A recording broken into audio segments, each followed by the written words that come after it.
Η παρούσα εισήγησή μου αποτελεί ένα πραγματικό ιστορικό αφήγημα βασισμένο σε αληθινές μαρτυρίες επιζώντων αυτοκτών μαρτύρων λόγω της φτωχής έως ανύπαρκτης βιβλιογραφίας για τη χρονική αυτή περίοδο της ιστορίας η οποία αφορά τον τόπο μας. Σκοπός της όμως είναι να συμβάλλει στη διαφώτιση και όχι στη συσκότηση της τοπικής ιστορίας και της ιστορίας εν γέννη. Κυρίες και κύριοι σύνεδροι, τα μεγαλύτερα εγκλήματα του Δευτέρου Παγκοσμίου Πολέμου υπήρξαν αναμφισβήτητα εκτός από το Ολοκαύτωμα, αυτά που οι Ναζί ονόμασαν αντίπεινα και αφορούσαν την εξολόθρευση ολόκληρων πληθυσμών και πολλές φορές τον εμπρισμό και ενδεχομένως τη λιελασία χωριών.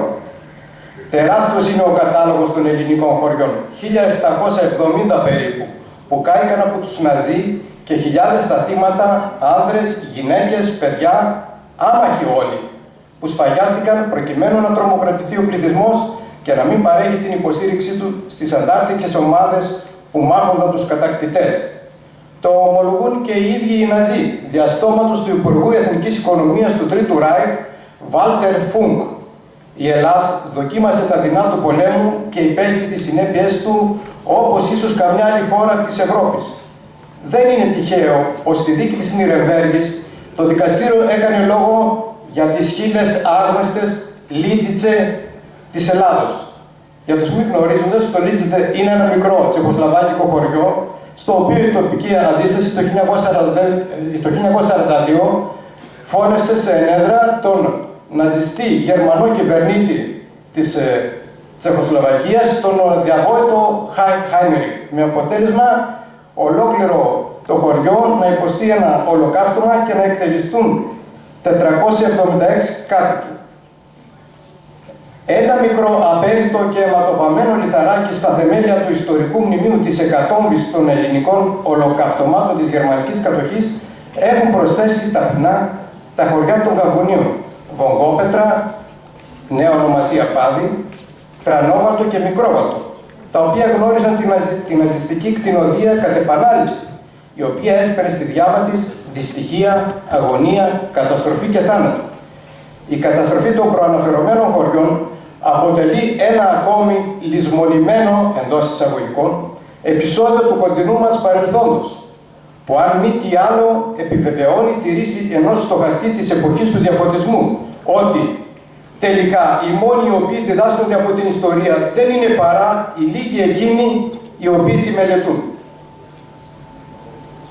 Κυρίες και κύριοι, τις πρώτες πρωινές ώρες της 21ης Αυγούστου 1943, η γερμανική δύναμη λόγου 100 ανδρών, ενισχυμένη με οπλισμένους άνδρες της εθνικιστικής οργάνωσης ΠΑΟ, εκκινήθη από το λιβαδερό Κοζάνης με σκοπό την εξουδετερώση των ανταρτών του αρχηγείου Αμάρβεϊ στην περιοχή Ελλάδης-Δεσκάτης.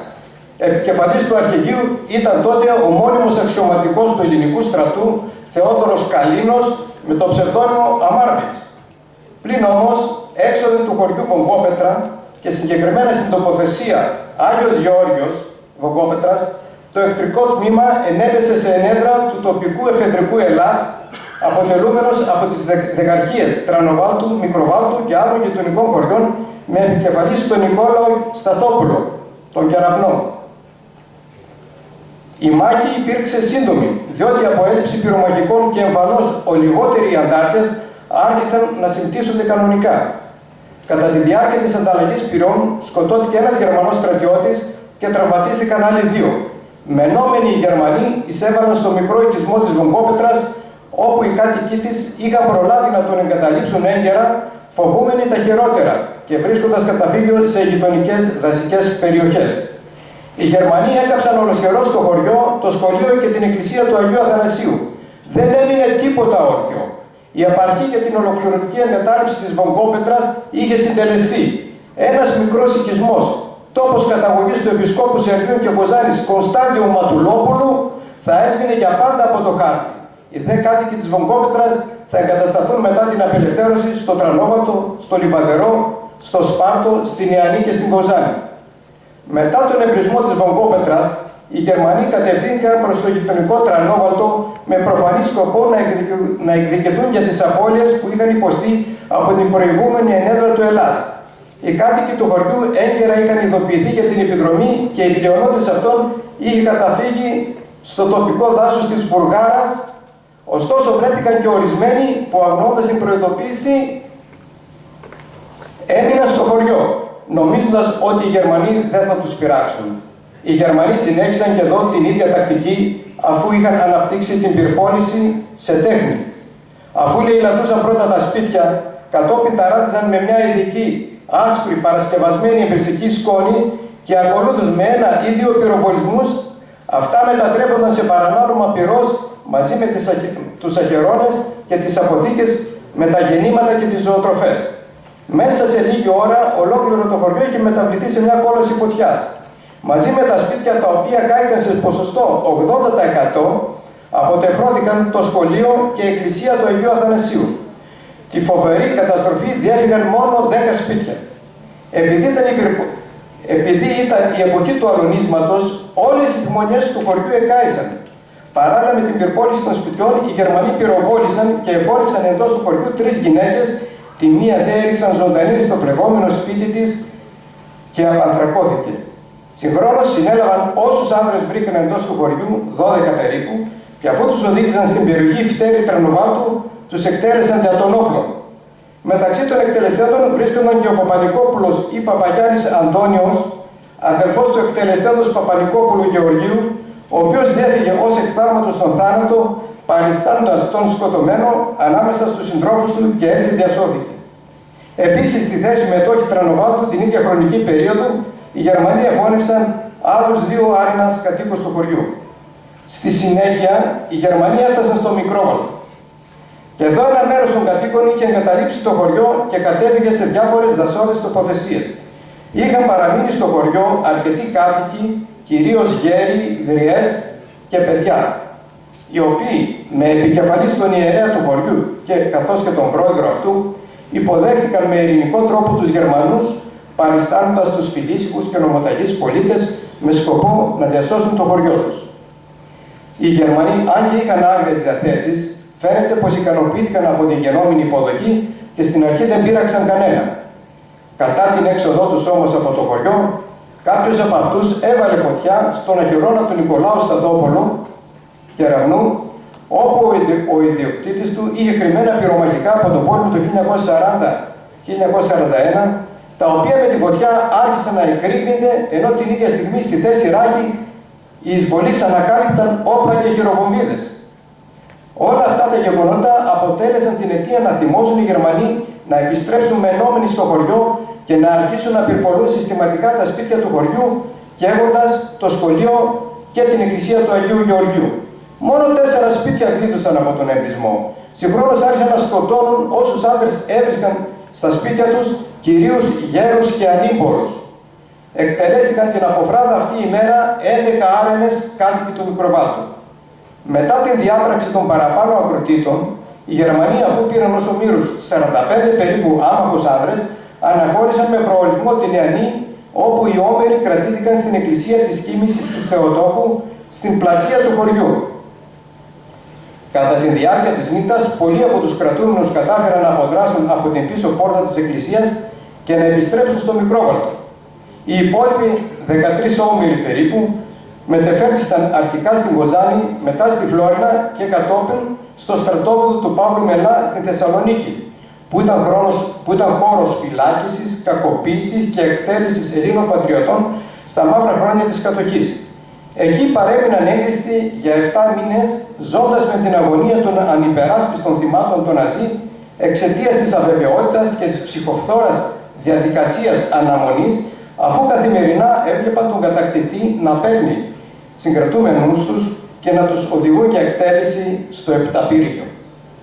Μετά από ενέργειες του Προέδρου της Κοινότητας Δημητρίου Σταθόπουλου, με τον ομάρχη Κοζάνης Χαρίσιο Κοβεδάρο και με τη μεσολάβηση του Μιχάλη Παπαδόπουλου Μιχάλαγα, συμμέτοχος στελέχου της οργάνωσης ΠΑΟ, οι 13 όμεροι απελευθερώθηκαν και επέστρεψαν στο Μικρόβαλτο στις 22 Φεβρουαρίου 1944. Το τέλος της γερμανικής επιχείρησης αντεκδίκησης βρήκε σχεδόν ολοσχερώς κατεστραμμένα τα 3 χωριά των Καμβονίων, Βογγόπετρα, Τρανόβατο και Μικρόβατο. Οι υπεροπαθείς κάτοικοι της περιοχής, μετά τον εμπρισμό των χωριών τους, επιβίωναν σε αυτοσχέδιες και πρόχειρες καλύβες κοντά στα πυμνιοστάσια. Ο επερχόμενος χειμώνας θα ήταν σκληρός, γιατί μαζί με τους ανθρώπους υπέφεραν και τα ζώα λόγω έλλειψης των ζωοτροφών που είχαν καταστραφεί. Όλοι υπέφεραν και περνούσαν δύσκολα. Μερικοί δεν πέθαναν από το κρύο και τις καποχίες. Δυστυχώς, τα ίδια χωριά έμεινε να γίνουν ξανά στόχος και το έτος 1944, κατά τη διάρκεια των μεγάλων γερμανικών εκαθαριστικών επιχειρήσεων κατά του Ελλάς, στην περιοχή των Καμβονίων και Αντιχασίων, με την κωδική ονομασία Λέοπαρντ, με την επίβλεψη του διαβόητου για τα κατοχικά του εγκλήματα συνταγματάρχου των ΕΣΕΣ Καρλ Σίμερς. Την 10η Φεβρουαρίου 1944, οι Γερμανοί, εφορμώντας από τα Σέρβια με κατεύθυνση προς τη Τεσκάτη, εισέβαλαν πάλι στο Μικρόβατο, το οποίο βρήκαν έρημο και ακατοίκητο. Επακολούθησε η ολοσχερής πυρπόληση και των λίγων εναπομεινάντων σπιτιών από την πρώτη επιδρομή, καθώς και αυτών που είχαν επισκευαστεί πρόχειρα. Κατόπιν οι Γερμανοί εισέβαλαν στο Τρανόβατο, ολοκληρώνοντας την καταστροφή αυτού, πυρπολώντας όσα σπίτια είχαν σωθεί από την πρώτη επιδρομή του στο χωριό και εκτελώντας 2 άραγνους κατοίκους του χωριού που συνέλαβαν. Πριν τη συγκεκριμένη εισβολή, οι Γερμανοί την 14η Ιανουαρίου 1944, σε αναγνωριστική επιχείρησή τους στη θέση πύργος Τρανοβάτου, είχαν φωνεύσει άλλους 2 κατοίκους αυτού. Συνεχίζοντας οι Γερμανοί την πορεία τους προς τη Τεσκάτη, εκτέλεσαν 4 κατοίκους του τότε συνοικισμού των Λαζαράδων, που ανήκει στον Τρανόβατο, στους οποίους συμπεριλαμβάνονταν 2 άντρες, 1 γυναίκα και η ανήλικη κόρη της. Όλα τα κατοχικά αντίπεινα τελέστηκαν αυθαίρετα και ήταν πολύ αυστηρά από όσο ήταν επιτρεπτό και αναγκαίο. Στην πραγματικότητα δεν ήταν αντίπεινα με την έννοια που δίνουν στον όρο οι διεθνείς νομικοί. Δεν ήταν τίποτα παραπάνω από κτηνώδεις πράξεις αυθαίρετης εκδίκησης, οι οποίες παραβίαζαν τους αδιαμφισβήτητους κανόνες του πολέμου και πρόσβαλαν το γενικό κανόνα ανθρωπιάς, όπως υποστηρίζει ο Άγγλος συγγραφέας Lord Russell of Liverpool. Ο διαπρεπής Έλληνας νομικός αείμνηστος Γιάννης Σταμούλης χαρακτηρίζει τα κατοχικά αντίπεινα ως εγκλήματα πολέμου, αλλά και ως εγκλήματα κατά της ανθρωπότητας. Ως εγκλήματα πολέμου αποτελούσαν ενιαίο και αναπόσπαστο μέρος της ναζιστικής αντίληψης περί ολοκληρωτικού πολέμου και διεξήχθηκαν ως εκτέλεση προσυμφωνημένου και προμελετημένου σχεδίου τρομοκράτησης, εκμετάλλευσης των κατοίκων των κατακτημένων και κατεχομένων περιοχών και εξόδωσης εκείνων των στοιχείων ανάμεσά τους, τα οποία θα ήταν εχθρικά διακείμενα προς την γερμανική κατάκτηση και την ναζιστική κυριαρχία. Στο πλαίσιο του διεξαγωμένου ολοκληρωτικού πολέμου έπρεπε να παραμεριστεί κάθε ένα ανθρώπινο δικαίωμα. Ύψιστος στόχος ήταν η προστασία του γερμανικού αίματος. Κυρίες και κύριοι σύνεδροι, ο μολόχ του γερμανικού επεκτατισμού έσβησε πόλεις και χωριά από το χάρτη και πάνω απ' όλα θανάτωσε αθώους. Οι αδικαίωτες μέχρι σήμερα εκατόμβες των υπέροχων, αξέχαστων, μοναδικών Ελλήνων επιβάλλουν να μην ξεχάσουμε. Διατάζουν τις επόμενες γενναίες μέχρι το τέλος των καιρών να διεκδικούμε και να υπερασπιζόμαστε με τις πράξεις και τα λόγια τη μητέρα Ελλάδα, το δίκαιο και την ελευθερία. Είναι πρόσταγμα ηθικής τάξης. Η Ελλάδα οφείλει να παραμερίσει οποιοδήποτε δισταγμό και ενδιασμό έχει ως προς το ζήτημα των γερμανικών αποζημιώσεων. Το ζήτημα της ναζιστικής λέλαπας ξεπερνά τα εθνικά μας σύνορα και πρέπει να μας απασχολεί και να μας ενώνει. Είμαστε όρθιοι και προχωράμε.